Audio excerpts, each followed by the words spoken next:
Yeah, hello and welcome to another update video about Ethereum. So yesterday we had quite a bit of movement, and towards the end of the trading day we had quite a strong, let's say, sell-off in a wave C here. This wave C was possibly triggered, I'm pretty sure it was triggered, that was a catalyst, by the tech stock earnings. So we saw quite a strong move down.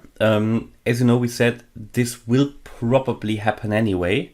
I mean, it's never guaranteed, but we were waiting for a lower C wave, which I think is playing out now, and we're going to label those small waves together in this video. Bear in mind that today we've got the PCE data release in the US. That is always something that is important. I mean, it is something where, let's say, the stock market looks at, the different markets are looking at, and this is going to be released today, the core PCE. My understanding is this will be at 8:30 a.m. Eastern time, so pretty much an hour before the stock market opens. So it normally doesn't shake up the markets too much, but I think it is one of the most interesting or important metrics actually, so there will be quite a bit of an impact. It will be interesting just before the stock market opens, so that can already push prices up possibly in wave 5 or send them even a bit lower in wave 4. As you can see on the Ethereum chart, both directions are entirely possible because we have pretty much, we have still quite a bit of space in this fourth wave for Ethereum. So it can go down without invalidating the higher level pattern, but ideally it goes up soon because it is now in the reversal area and we're expecting a fifth wave of 3 to play out. So let's first of all take a look at the short-term price action here. You can see that the view is still unchanged, that we had a 1-2 setup here, another 1-2 setup. Of that second 1-2 setup, we then had the wave 3, the wave 4, the wave 5. This was the last entry point, and this is the next entry point. Now, I'm not telling you to buy, very important. I, for example, don't buy at the moment. But what this is, these are the reversal areas where I do expect the price to reverse. Of course, it can work out if you go long here, but bear in mind you're just further away from key support. Very key support was down here in the area, and this is where I accumulated around 12. Here we had the area between 1265 and 1225. And however, here I expect the price to reverse. That would be my primary expectation. On a day like this, things are always a little bit more uncertain in addition to the uncertainty that we have in the market anyway. So there's always uncertainty in the market. But if you have a day where we have data like the PCE data released, that always gives an additional layer of uncertainty, and there will be quite a lot of volatility, right, on a day like this. So it's the personal consumption expenditures that will be released, those numbers, right? Okay, so let's label the C wave and see if the wave C might be finished.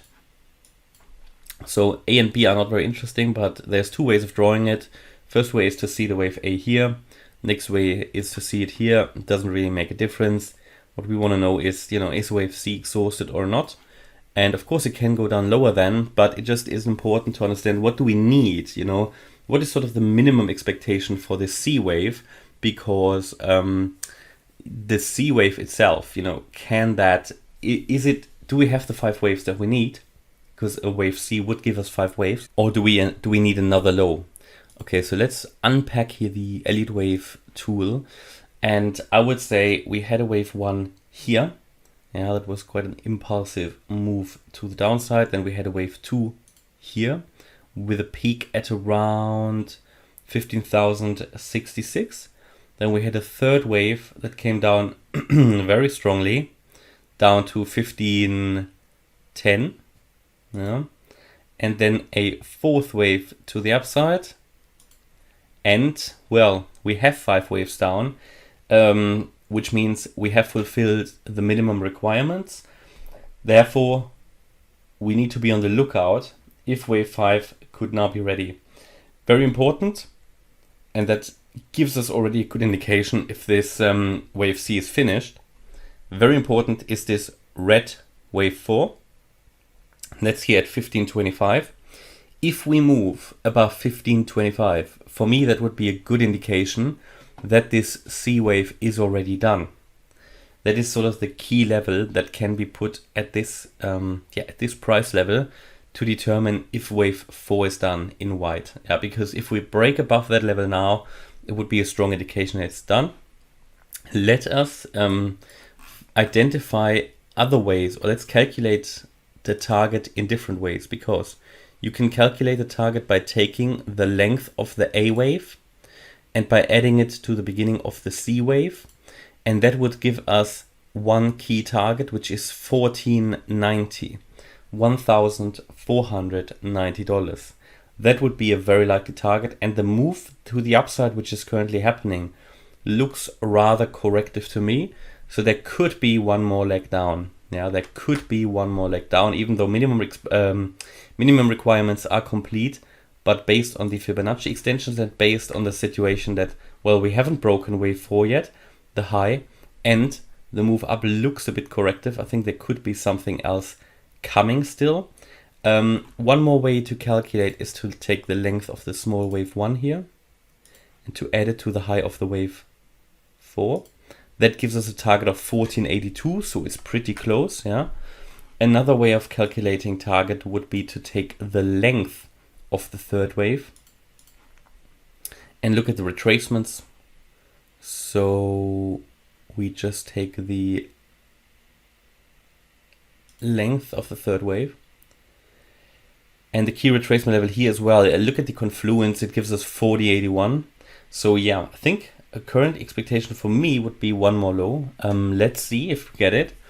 And let's see if we then move above the wave 4 in red. So as you've probably have realized, my expectation is still to reverse in this yellow area. That would at least be what the price needs to recover. We don't want a drop below that level. That wouldn't be good for the chart. That wouldn't be good for the price. And then target here to the upside would be around 1640, 1670. That would be the 5 of 3. And overall, I think there will be another iteration of wave 4 and 5 to finish off the higher degree wave 1. And then buying back in wave 2. That's sort of my strategy. And again, I think Ethereum could be back to the bull run, or at least back to a bear market rally. It doesn't need to be the bull run, but what I actually don't expect is that we will see again the $880 level, which was the June low. So yeah, you could say we're back in the bull run. It can just take a while to play out, and it won't happen in one straight line. So either an extended bear market rally is what I expect, or back to all-time highs, which doesn't need to happen this year. It doesn't need to happen next year. It can take a while to play out.